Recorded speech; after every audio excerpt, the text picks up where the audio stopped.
Hello, dear friends.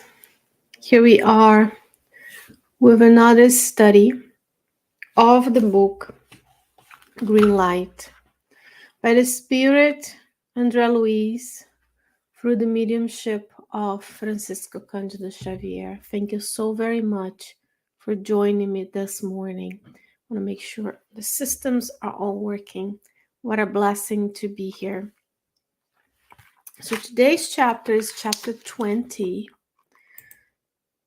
20 weeks we've been together. I should say 21 weeks because we did the preface as well, out of 51 weeks.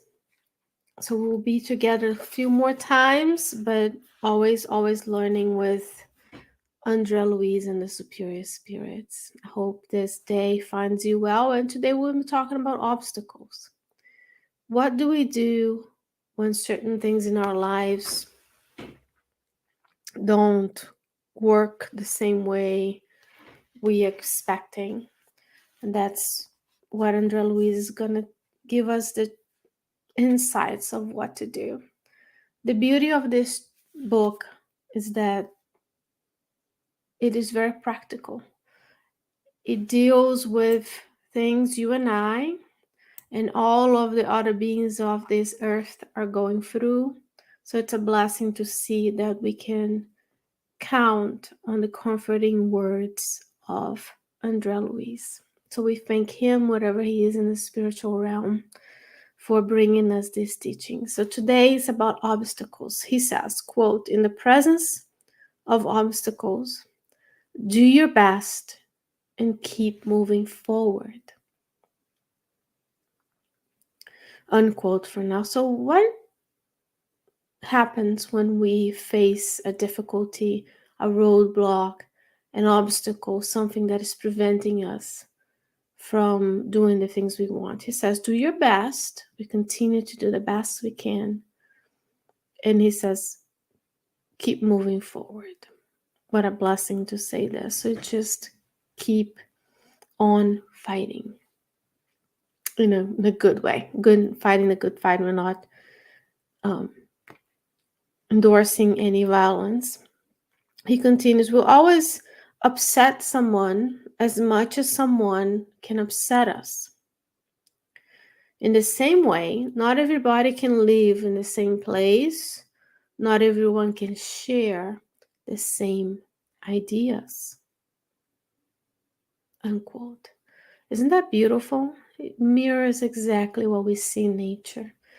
The biodiversity of this beautiful earth is amazing. And that's the same when it comes to the almost 8 billion beings that are present in this earth right now. We are all different. And he says we cannot live in the same place and we don't share the same ideas. We are all individual spirits with multiple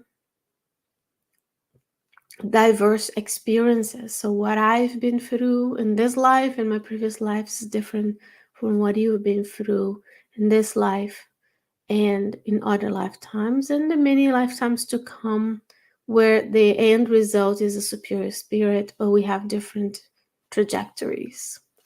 So when we are going about the world, it's natural that we may find resistance, we may find obstacles, especially if we are seeking to do the good, as you're going to tell us in the end of this chapter.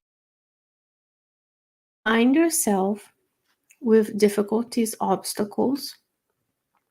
What should we not do?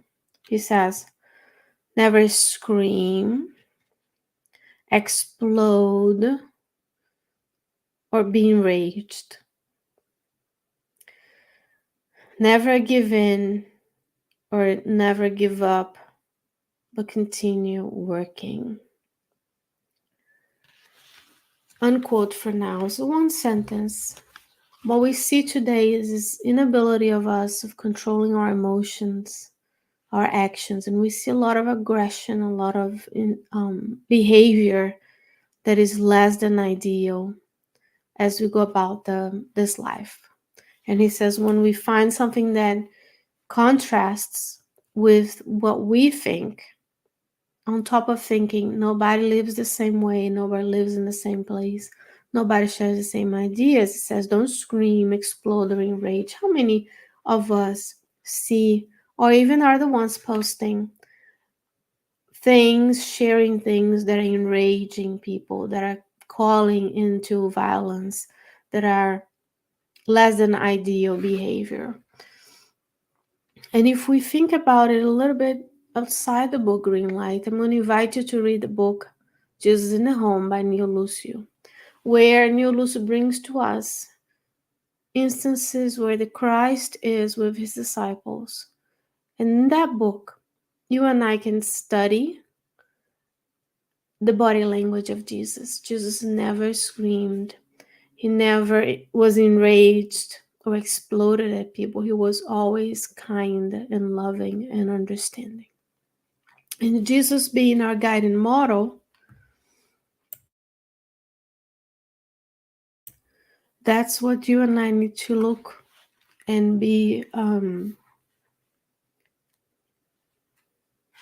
trying to be more mindful of those actions, of our tone of voice, of how we speak, how we can infuse the conversation with loving smile, how we can pray for others and send them loving vibrations, so that when we are the ones witnessing screaming, rage, explosions, then we can be quenching those activities in our daily lives and not be the ones starting it as well.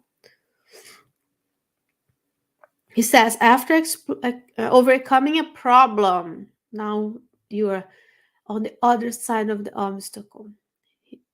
Andre Luiz says, expect more to come. Really? Yes, he says, quote, after overcoming a problem, expect more to come. When we are in this sowing of goodness, when we make a commitment to become better, obstacles will come. And after all, life on the earth is not a vacation, it's not a leisure trip. Life on the earth is for you and I to learn and to grow.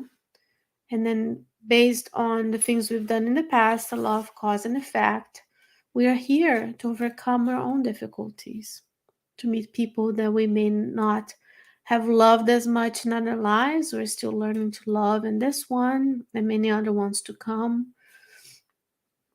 And it's a challenge. So overcome the problems, more might come our way.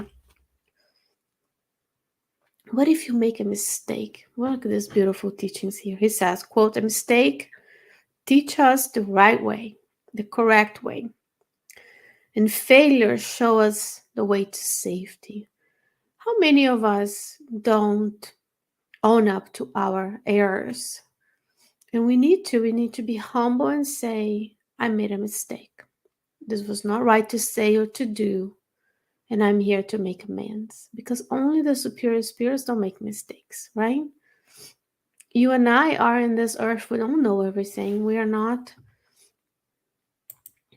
Christ, who is guiding and directing lovingly from the superior spirits our evolution on the planet. So we're bound to make mistakes. Mistakes, when we reflect on them, not brooding, not dwelling on them forever. When we reflect, what have I done today?